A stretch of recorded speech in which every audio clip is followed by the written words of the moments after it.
Então, nós vamos ler o Evangelho, continuando o capítulo 19, que nós estamos, o item 8. Ontem nós chegamos ao item 7, estamos... É interessante, né, que nós tema é mente, psiquismo e fé. E nós estamos bem no capítulo que fala da fé. E hoje, então, é a parábola da figueira que secou. Nós vamos ler o Evangelho para preparar nosso ambiente, depois a Malvina faz a nossa oração. Isso é uma parábola muito interessante. Parábola da figueira que secou. Jesus fala da figueira em mais de uma passagem, porque o figo era uma fruta. Aliás, o figo ele não é uma fruta. O figo, ele é a flor da figueira. Quando saíam de Betânia, ele teve fome. E vendo ao longe uma figueira, para ela encaminhou-se, a ver se acharia alguma coisa. Tendo-se, porém, aproximado, só achou folhas, visto não ser tempo de figos. Então disse Jesus à figueira: que ninguém coma de ti fruto algum. O que seus discípulos ouviram. No dia seguinte, ao passarem pela figueira, viram que secara até a raiz. Pedro, lembrando-se do que dissera Jesus, disse: Mestre, olha como secou a figueira que tu amaldiçoaste. Jesus, tomando a palavra, lhes disse: tende fé em Deus. Digo-vos em verdade que aquele que disser a esta montanha, tira-te daí, lança-te ao mar, mas, sem hesitar no seu coração, crente ao contrário, firmemente, de que tudo o que houver dito acontecerá, verá que com efeito acontece. Então, quando nós lemos isso aqui, nós ficamos pensando que não era tempo de figos, por que Jesus se encaminhou para essa figueira? É porque ela tinha folhas. Então, uma figueira, normalmente, ela dá figo antes antes dela ter folhas, ela já começa a dar figos, é concomitante. Então, se você olha de longe para uma figueira e ela está com folhas, teoricamente ela tem figos. Significa que aparentemente ela seria uma árvore com frutos. Ela parecia ser algo que daria, né, que tiraria a fome das pessoas que estavam passando. No entanto, ela só tinha folhas. Havia algo errado com essa figueira, porque ela teria que ter, junto com essas folhas, os figos, considerando que o figo, inclusive, são flores da figueira, não frutos, sabiam? A figueira que secou é o símbolo dos que apenas aparentam propensão para o bem, mas que, em realidade, nada de bom produzem. Ou seja, aqueles que de longe mostram aquelas folhas, aquela roupagem, parece que na sua intimidade eles têm muito a oferecer. Entretanto, é só aparência. Nada de bom produzem. Dos oradores que mais brilho têm do que solidez.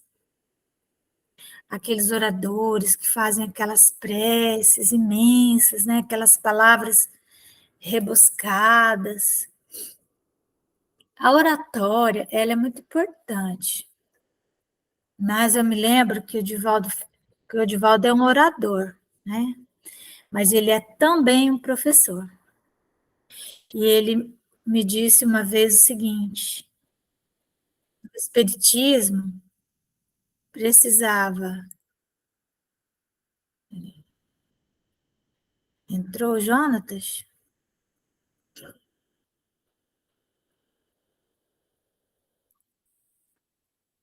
Entrou, né? Boa noite, amigos. Entrei.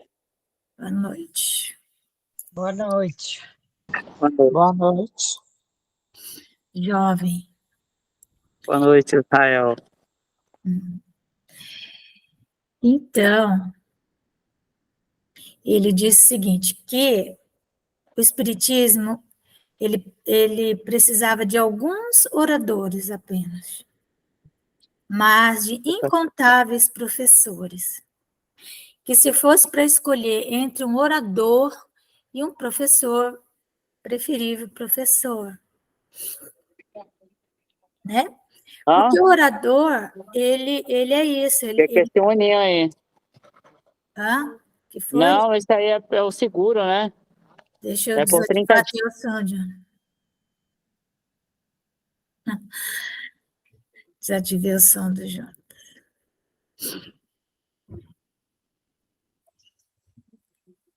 Então, voltando aqui, né?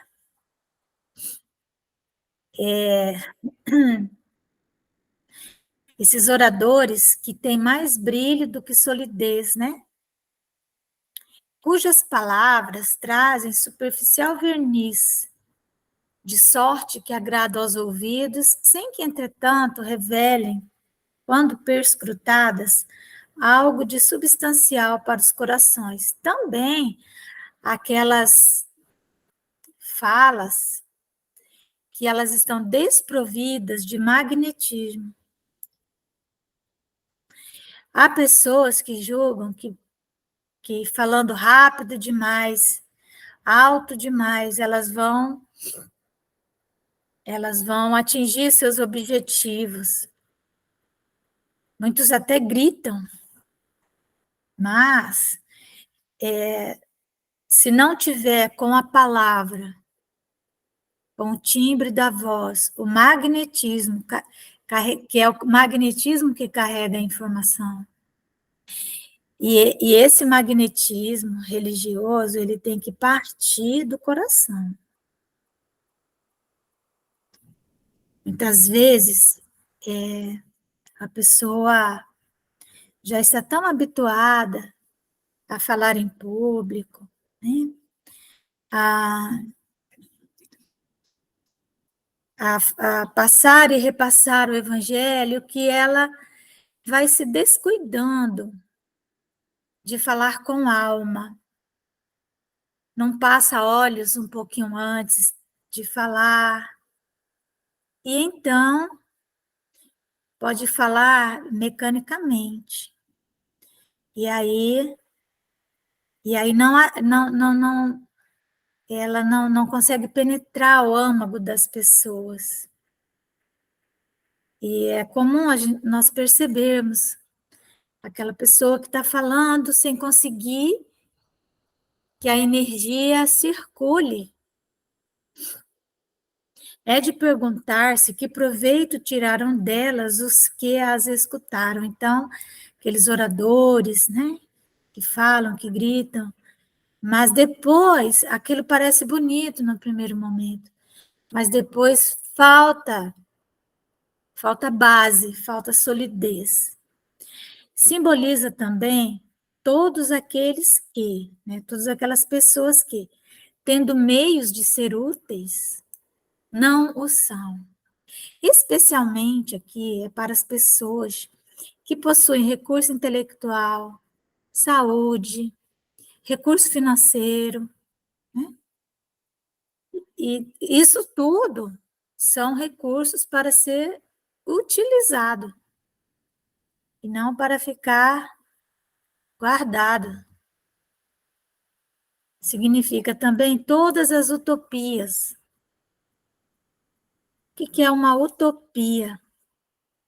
Utopia são aquelas filosofias muito belas mas que elas não podem ser alcançadas.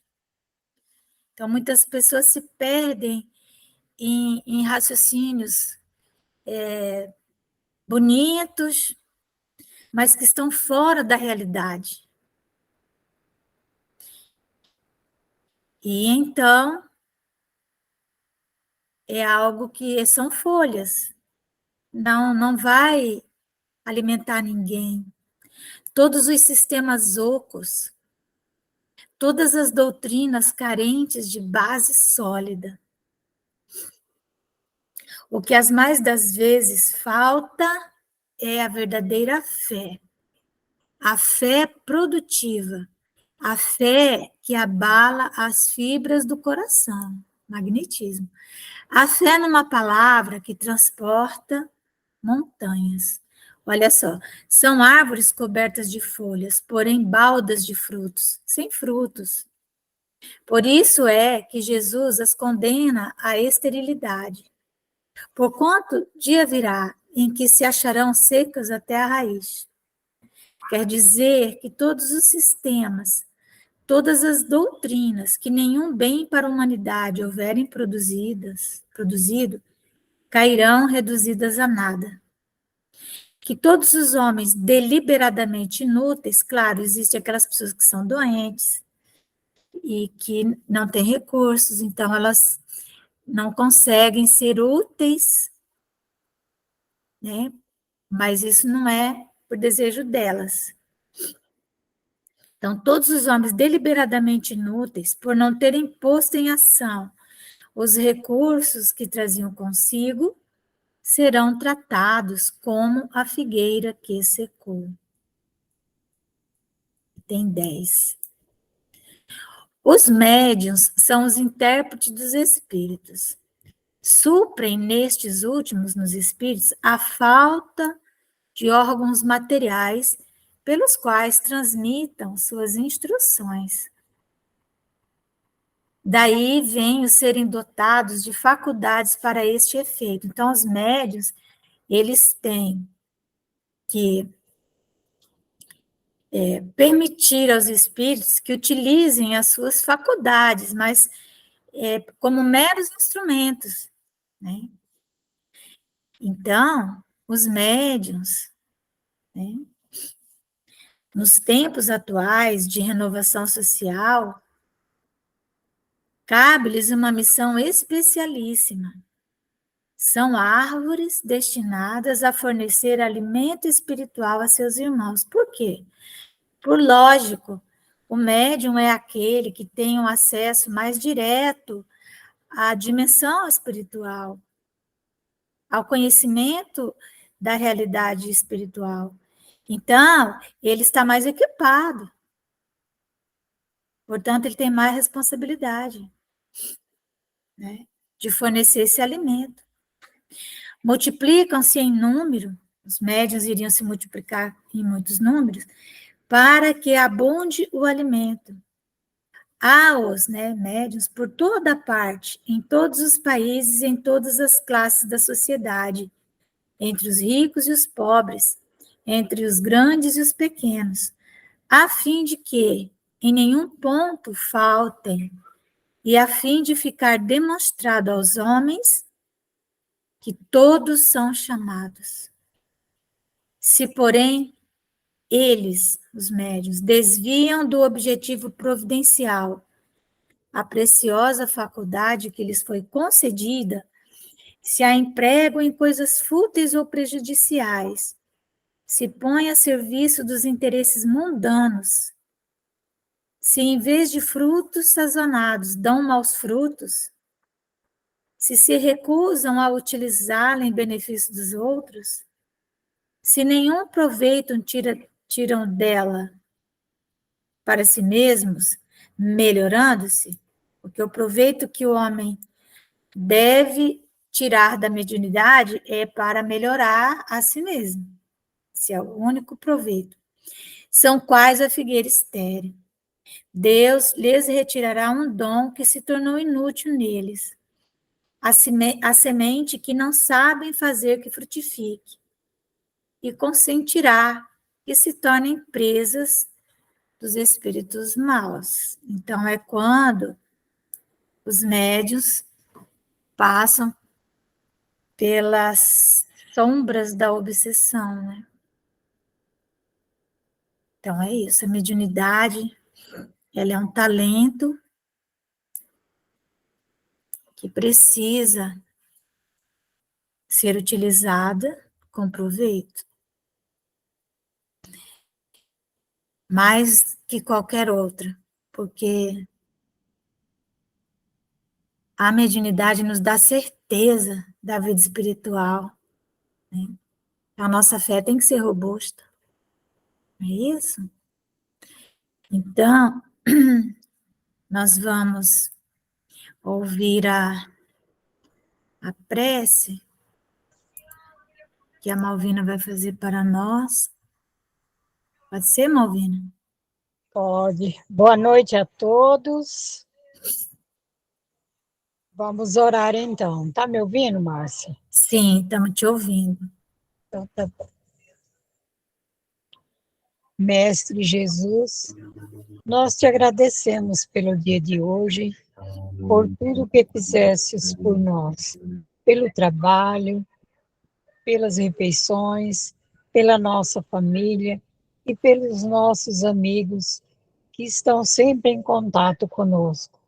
Querido Jesus, leva paz aonde há o desespero. Mestre, socorre todos aqueles que desencarnaram, levando para os hospitais de tratamento, escolas de ensinamento, e que possam cada um seguir o seu caminho. Jesus, peço por aqueles que estão nas ruas, com frio, com fome, que possam uma mão amiga chegar até eles, levando uma sopa quentinha, um agasalho, uma palavra, talvez estejam necessitando. Que a tua paz, Jesus, seja com todos aqueles que estão em sofrimento neste momento. Leva, Jesus, aos hospitais a cura. Leva também, Senhor, a paz aos lares dos idosos, aos lares das crianças abandonadas, aos presídios, que eles possam compreender que lá estão para cumprir a pena e sair de lá melhorado a mais do que entraram. Que eles possam compreender que voltando para a rua, eles podem estar melhores, ter um emprego, cuidar das suas famílias. Jesus, cuida dos cegos, dos estropiados, dos enlouquecidos, dos drogados, dos alcoólatras. Que a tua paz, Jesus, a tua misericórdia seja com todos aqueles que estão em sofrimento. Também peço, Jesus, pelas nossas famílias, pelas famílias dos nossos amigos, que os espíritos de luz, espíritos bondosos, esteja conosco sempre, nos ajudando, orientando para que possamos cumprir a nossa tarefa com melhor entendimento. Gratidão, Jesus, por tudo que nos destes hoje. Seja conosco, hoje, agora, por todo sempre. Que assim seja. Que assim seja, graças a Deus. Vou perguntar se esse slide está na tela inteira. Não, tá só do meio para cima. Tá pouco Dá metro. para ver, mas é bem pequeno, mãe. Peraí, agora eu vou... Então, veja se ele ficou. Boa noite. Tá bem pequenininho. Agora está em tela inteira, mas estava a tela inteira preta. É, só que a letra é bem pequenininha. É, só para a mamãe ler. Agora está em tela inteira, né? Ele Sim. fica assim, é metade, né? É metade, tá? Isso. Fora Tá essa bom. expectativa da decisão, Isso. Então, nós passamos por esse slide, só para nós lembrarmos, né? Nós estamos falando da mente, do nosso psiquismo, das dimensões, né? Da mente em sentido amplo, que nós podemos dividir em duas partes, a mente racional e a mente psíquica, ou, né, a mente e o psiquismo, também pode ser, são dimensões diferentes. O psiquismo é uma dimensão mais profunda, e a fé, né? Então, aqui nós conversamos na nossa última segunda-feira sobre esse momento em que nós precisamos tomar uma decisão, fazer uma escolha. E aí nós lembramos aqui, junto com Aristóteles, que sempre é bom perguntar para a natureza, e a natureza, ela sempre vai nos responder, né? Então, como que nós devemos agir em determinada situação? Vemos uma pessoa na rua e vamos perguntar: nossa, nesse calor, será que essa pessoa está com sede, né? E se a natureza vai falar, está. E então, se pudermos dar água para essa pessoa, vamos dar água, né? Se tiver com frio, vamos dar frio. Então, nós conversamos bastante sobre isso e gravamos, inclusive. Lembrando, então, que nós temos que fazer movimento, iniciativa, nos movimentarmos, né? Porque atitude é algo que exige de nós movimento. Tudo no universo é movimento, né? Nada é parado. Então, nós não podemos esperar que as coisas caiam do céu, né? Então, aqui nós vemos que a hora da decisão, né, ela é solitária. Nós sempre estamos sozinhos para decidir, não é? Há decisões que nós tomamos, mas que elas são aparentes. Parece que nós decidimos, mas nós não decidimos. Somos nós sabotando a nós mesmos, né? Deixe estar como está para ver como é que fica. Então, nós vamos adiando indefinidamente o que precisa ser feito, amparados por justificativas as mais variadas. Então, é comum que falemos não, isso aqui eu sei que eu preciso melhorar em mim, mas eu vou deixar isso para a próxima encarnação, né? Então, a decisão que a pessoa toma é uma decisão de adiar, né? De protelar. A pessoa queria muito fazer algo em prol da comunidade. Quando aparece uma situação em que ela pode se movimentar nessa direção, ela diz, não, mas eu acho que ainda não estou maduro.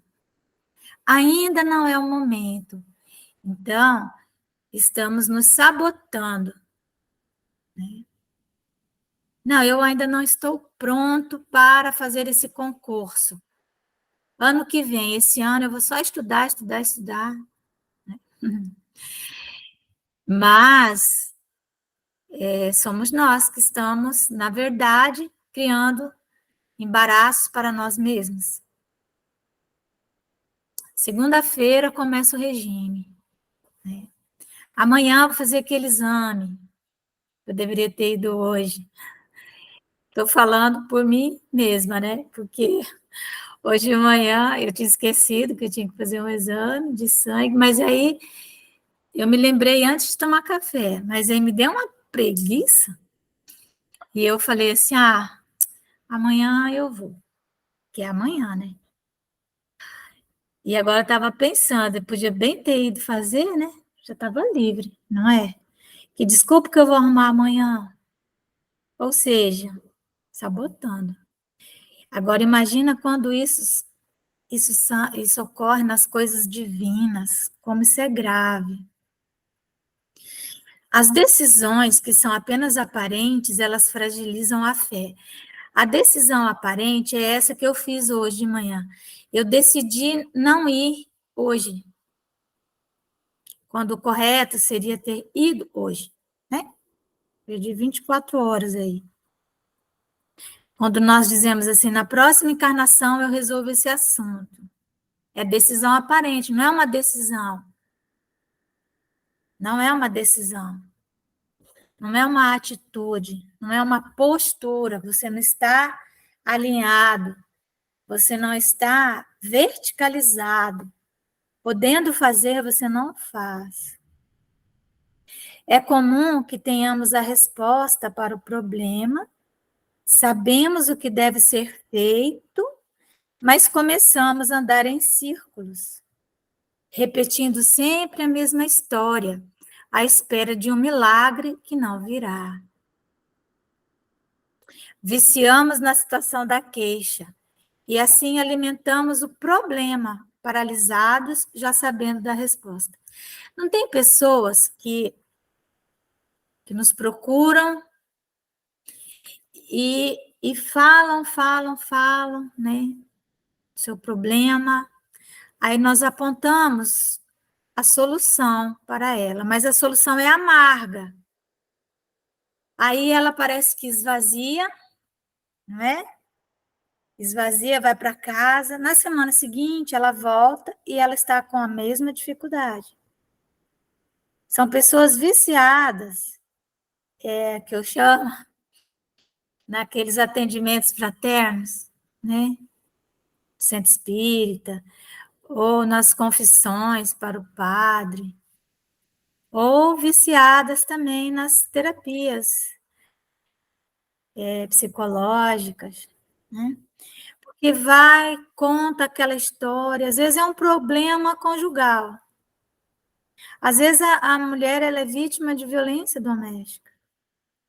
Aí o que é que você vai dizer para ela? Você fica ouvindo, aí você fala, olha, violência, não tem religião que lhe diga para você permanecer nisso, né?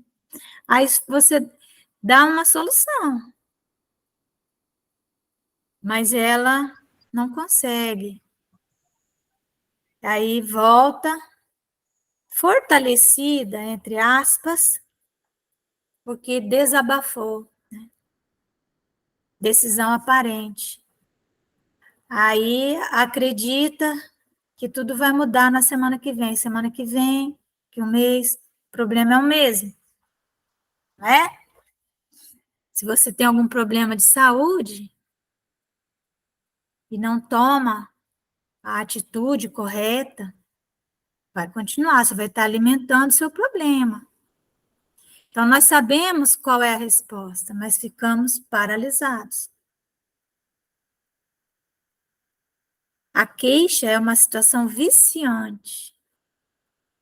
Nós que fazemos atendimento em casa espírita, temos que prestar atenção se não estamos alimentando o vício da queixa da pessoa.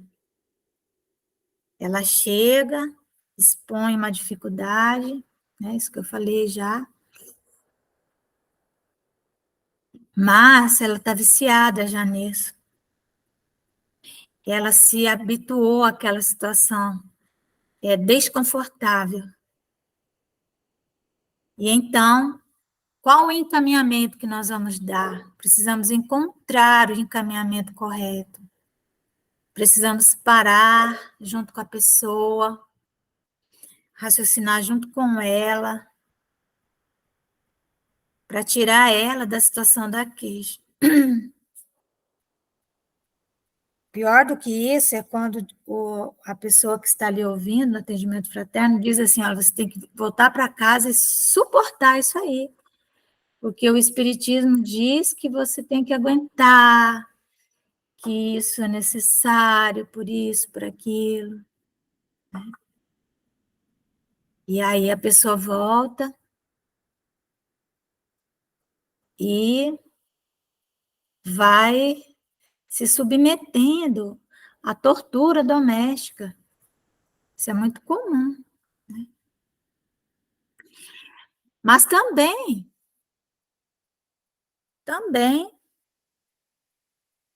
aqueles que têm recursos financeiros disponíveis e que adiam, fica adiando, esperando mais um pouco, esperando na justificativa de que aquela situação é encontrada, aquele problema é encontrado, é responsabilidade do necessitado. Ele está naquela situação por responsabilidade própria, então não vou ajudar. Mas não será isso uma mera justificativa para você ficar parado, né? Para você não ter, iniciativa, olha aqui, a iniciativa é nossa. Eu vejo, então, nessas questões, quando se trata da questão social, né? Atendimento, as vulnerabilidades, que o atendimento deve ser institucional, especialmente as questões sociais, elas pedem instituição, mais do que a religiosa. Nós vimos que o centro espírita, enquanto instituição religiosa, ele deve ser pequeno, né, para que ele possa ter um núcleo de decisão adequado, né, que não haja conflito entre aqueles que tomam as decisões, né, que as decisões sejam firmes. Mas se ele mantém uma obra social, é muito importante que esse núcleo esteja treinado, esteja consciente do que significa entrar nessa seara de atendimento, saber que isso é necessário, que nós somos o homem no mundo e que nós precisamos fazer os atendimentos, mas que esses atendimentos, eles precisam ser pragmáticos, eles não podem ser aleatórios, eles não podem ser hoje deu, amanhã não dá, né? Os atendimentos que uma instituição faça, eles têm que ser muito bem estudados, né? Profissionalizados mesmo. Tem que haver uma certa profissionalização nesse trabalho, porque senão ele sempre será um trabalho feito de uma forma inadequada, né? Quando a gente fala profissionalizar, é no sentido de que, quando ele atinge uma certa complexidade, nós temos que ter pessoas fazendo atendimento de uma forma planejada, né? Planejada, de acordo com a possibilidade que o centro tenha, mas tem que ser feito com segurança, com periodicidade, não é? E para que aqueles que são amparados por aquele trabalho possam saber que aquilo vai acontecer naquele dia, naquela hora, daquela maneira, não é? Então, quando nós falamos de decisões, olha aqui, aparentes, dessas decisões aparentes, que na verdade significa procrastinação, né? Deixar para amanhã o que se pode fazer hoje, e que elas tão fragilizam a nossa fé ela vai ficar desfalecente. Então, nós vamos lembrar aqui de Jesus, quando ele diz assim, mas eu roguei por ti para que a tua fé não desfaleça.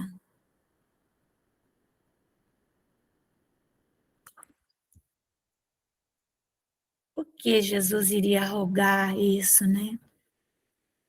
Porque a fé, ela é uma necessidade essencial do ser. Essencial. Tanto que a fé, ela é um dom. É um dom de Deus, não é? A fé, ela é um dom de Deus, certo? É algo que nós, quando o ser, né, inteligente inicia sua trajetória, quando ele inicia sua trajetória, ele já vem com ele o dom da fé. É a primeira ferramenta que nós trazemos, certo? É a primeira ferramenta. Eu não escrevi aqui, isso aqui é uma fala que está no Evangelho de Lucas, 22:32, Lucas. A fé que desfalece é essa aqui, ó. Nós mesmos vamos, como nós vimos anterior, até no Evangelho, né, aquela árvore da vida que nós vamos cortando, fazendo decisões equivocadas, e aí a fé vai ficando frágil. Então, Jesus fala isso, né? Mesmo nesses casos, ele ainda roga por nós. Então, o dom da fé. A confiança da criatura em Deus é uma necessidade essencial. Por isso que ela é aquele fio, né, de prata que nos liga a Deus, né? A fé, portanto, ela precisa estar assentada numa plataforma que se chama humildade. Porque sem humildade, nós também não conseguimos raciocinar em termos de divindade, nós vamos nos sentir nós deuses, né? E quando a nossa crença, a nossa confiança em Deus, ela diminui, nós nos fragilizamos em essência, porque é como se nós ficássemos famintos de alguma coisa. A fome, ela gera uma necessidade de alimentação, né? Ela cria essa necessidade, não é isso? Então, necessidade é algo que precisa ser atendido na pessoa. Então, a confiança da criatura em Deus é uma necessidade essencial do ser, precisa ser atendido. Aquele que não tem fé, ele vai se tornando uma criatura estéril, ele vai emagrecendo, ele vai deixando de se alimentar do essencial, ele vai perdendo magnetismo, ele vai perdendo relação com o mundo da matéria, com o mundo espiritual. Ele não consegue mais se munir daquilo que está à frente dele. Ele vai se alimentar de uma comida, mas ele transforma essa comida em tanta coisa, exige tanto aparato em torno dessa comida, que ao final essa comida faz mais mal do que bem. Não sei se vocês estão entendendo, né? Há pessoas que precisam comer em restaurantes várias vezes na semana, que exigem aquelas mesas fartas, de vários, não é farta no sentido de quantidade, para alimentar muitas pessoas. É aquelas mesas cheias de coisas que no final acaba fazendo, não alimenta, né? Então, nós estamos fazendo aqui uma metáfora. Para a pessoa que não tem a fé em Deus, ele começa a exigir das coisas tanto que depois essas coisas não conseguem cumprir aquilo para as quais elas existem. A pessoa tem sede de água. Só que a pessoa é tão exigente que eu li que tem uma água que ela custa, uma garrafinha assim, não sei nem quantos dólares, é uma fortuna, né? E aí a pessoa é exigente, ela quer aquela água e não tem aquela água, entende? Quando a pessoa tem essa confiança em Deus, se ela tem uma água caríssima, porque chegou até ela vai tomar, né? Chegou, né? Mas se não, ela não vai se envenenar cheia de irritação, de cólera, porque a mesa não está posta como ela quer, não tem a toalha de linho do jeito que ela deseja, não tem flores na mesa. Não, chega ali, ela vai se alimentar de acordo com o que está posto. E vai agradecer, vai ser grata, porque ela tem fé em Deus, não é? Se ela está num banquete, ela vai se adaptar àquela realidade, mas ela tem fé em Deus. Então, uma pessoa que ela consegue se nutrir onde quer que ela esteja. Para isso, nós precisamos entender que essa segurança espiritual, ela é uma obra do tempo,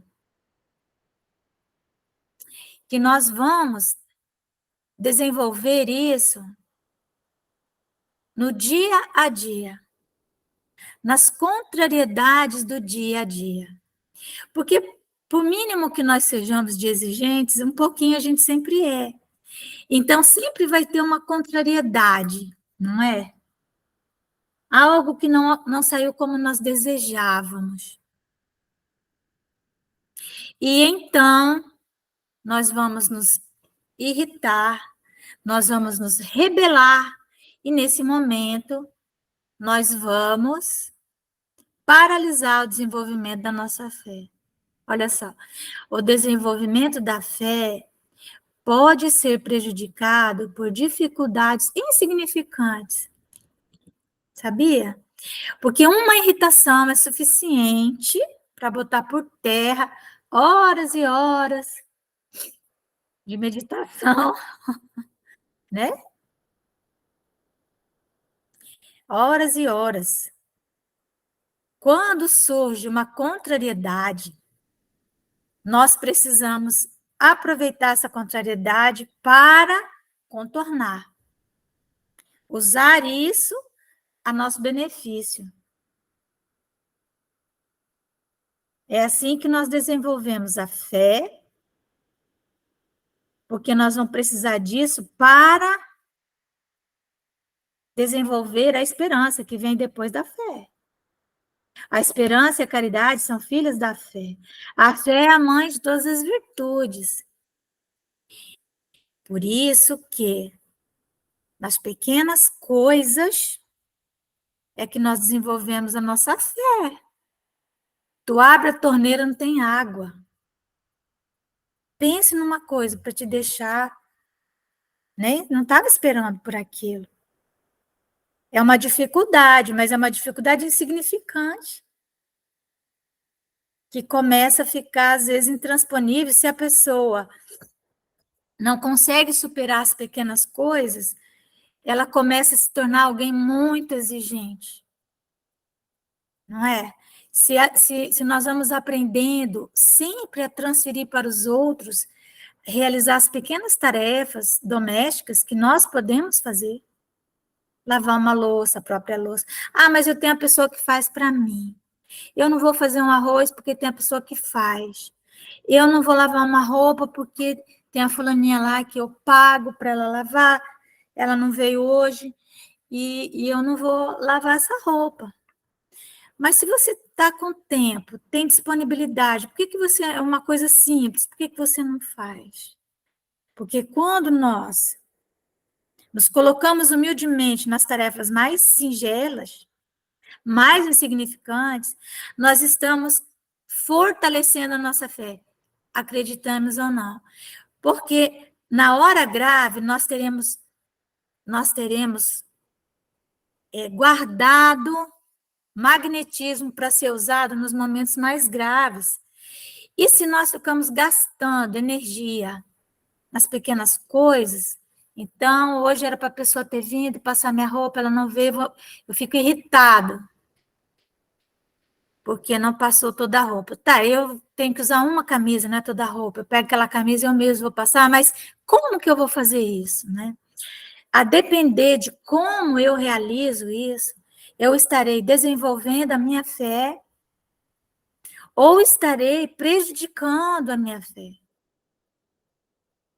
Certo? Desenvolvendo ou prejudicando.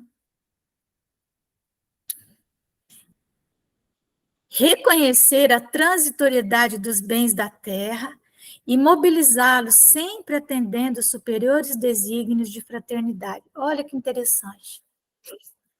O dom da fé, ele se desenvolve quando nós reconhecemos que tudo o que temos é absolutamente transitório. Tudo, tudo. O cargo que nós ocupamos, a empresa que nós temos, né?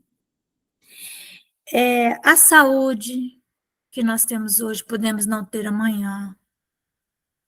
O dinheiro, todos os bens da terra, tudo, eles passam pelas nossas mãos. E enquanto eles estão nas nossas mãos, é nosso dever movimentá-los, dar movimento a eles e não deixá-los estagnados, parados, como um lago que fica ali parado, se tornando uma habitação das piores formas, né? Como que nós vamos movimentar os bens da terra? Sempre atendendo superiores desígnios de fraternidade. A fraternidade, ela é uma realização. Ela é algo concreto, assim como a solidariedade. Ser fraterno é uma qualidade da pessoa. A pessoa é fraterna. A fraternidade é aquilo que ela realiza, sendo fraterno, sendo solidário. Então, a fraternidade, ela só é passível de ser realizada quando você mobiliza bens, seja a tua saúde, seja o seu tempo, seja o seu dinheiro, não é? Porque é uma coisa palpável, é algo que tem um resultado. Tá entendendo? Você se movimenta, você pega aquele dinheiro, você transforma aquilo em algo útil para um irmão, porque fraternidade é isso, né? Realização para irmãos. E, afinal de contas, quem é o meu irmão, se não qualquer filho de Deus, né? Porque quando nós, então, nos movimentamos, tomamos a iniciativa, deixa eu voltar aqui.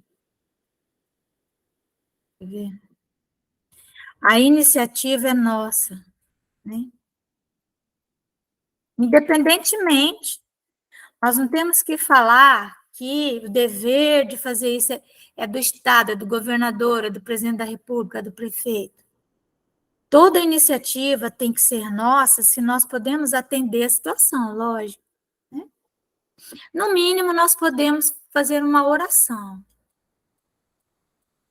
rogar providências, não é? A previdência divina. Mas, às vezes, A previdência divina está nos usando para acontecer. Muitas vezes, nós fomos os escolhidos para sermos os instrumentos dessa previdência de Deus. Porque Deus se manifesta na Terra através dos homens.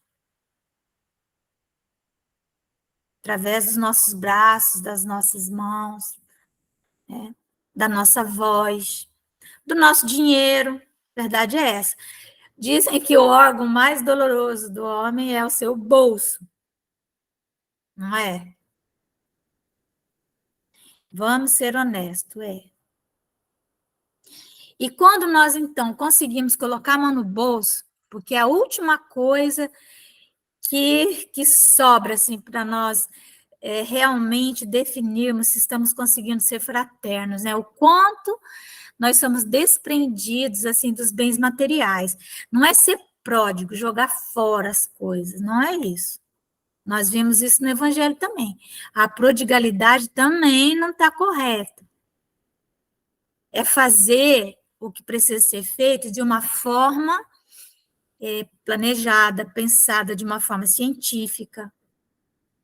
Mas tem aquele texto de Cheverus, ou Cheverus, né, francês, que ele fala assim: alivia primeiro, informa-te depois.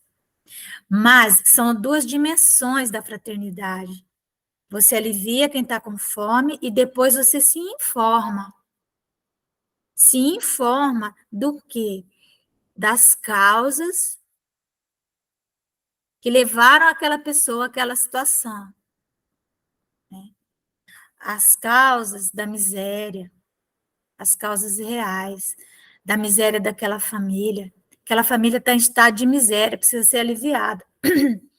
Então, nós aliviamos primeiro, e depois nós vamos sentar junto com essa família, analisar com ela quais as causas daquela miséria, já que Deus não desampara ninguém. E nós vamos perceber que a miséria material decorre da miséria moral, da miséria social e da miséria espiritual. E então, quando nós encontrarmos a causa real daquela miséria, nós podemos começar, junto com a pessoa, a trabalhar para tirá-la da situação de miséria. Evidentemente, ela assim o desejando. Mas para que ela deseje sair da situação de miséria, primeiro ela precisa compreender a própria situação de miséria dela. E como que ela vai compreender a situação de miséria dela? Se ela está com fome, se ela está com sede, se ela está doente, se os filhos estão gritando em casa, não é? E quando nós, então, trabalhamos nisso, mobilizando os nossos recursos para atender esses desígnios da fraternidade, a nossa fé, ela vai se robustecendo. E então passamos a ter uma fé viva. O que é uma fé viva? O que é uma fé morta? É aquela fé sem obras. A fé sem obras, ela é morta. A fé viva é aquela que se movimenta na direção do irmão. Então, a fé viva, porque tudo que é vivo tem movimento, né? Ela se movimenta. A fé viva é o óleo divino que nos sustenta a luz interior para a divina ascensão. Certo? Quem encontrou a fé nunca mais sentirá necessidade, sentirá fome, aquilo que Jesus fala para a samaritana, que ele trazia, o que ele trazia era uma água que iria tirar a sede dela para sempre. era essa fé viva, né? Essa confiança em Deus absoluta, essa relação direta com o divino.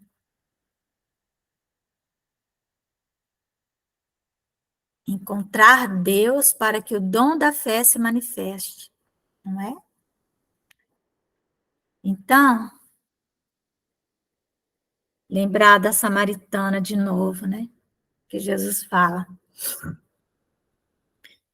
Que ele veio até ali, pediu água para ensiná-la a pedir água. Hein?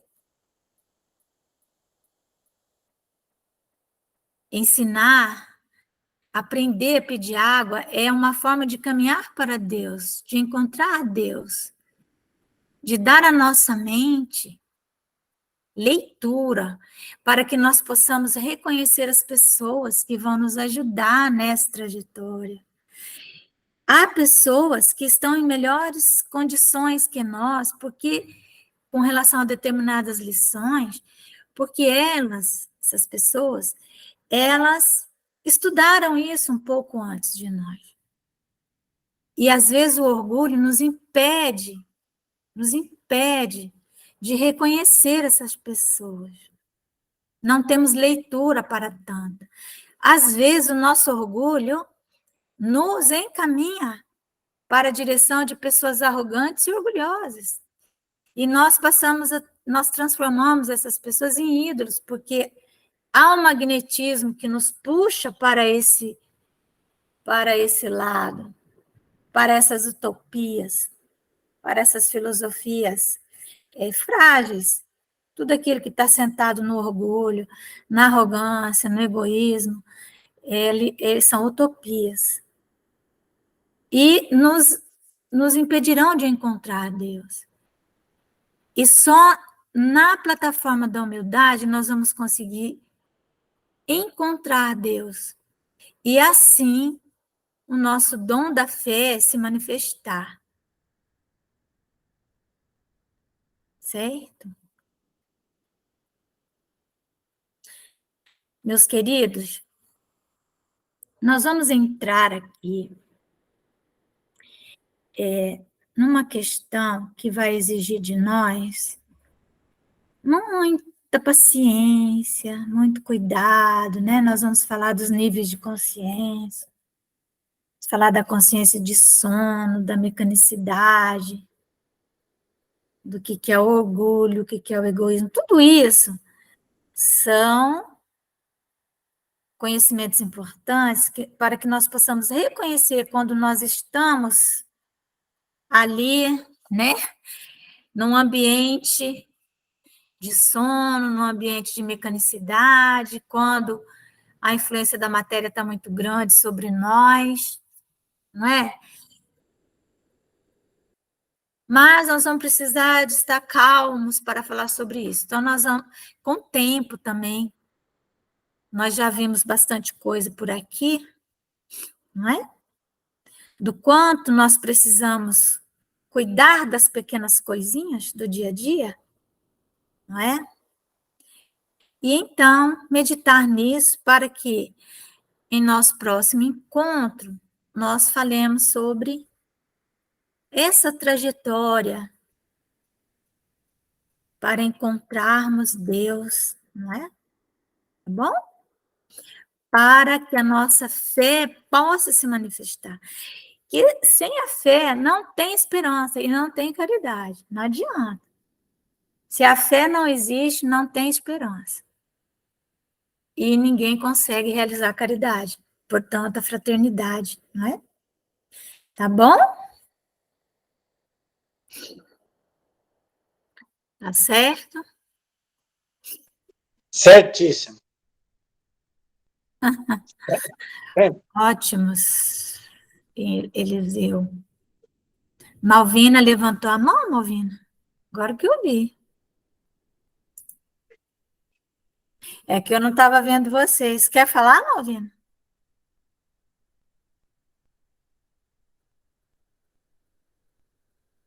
Eu acho que ela levantou a mão faz tempo, mas ninguém me avisou, porque eu não estava vendo vocês. Muito bem. Nós vamos parando a nossa gravação.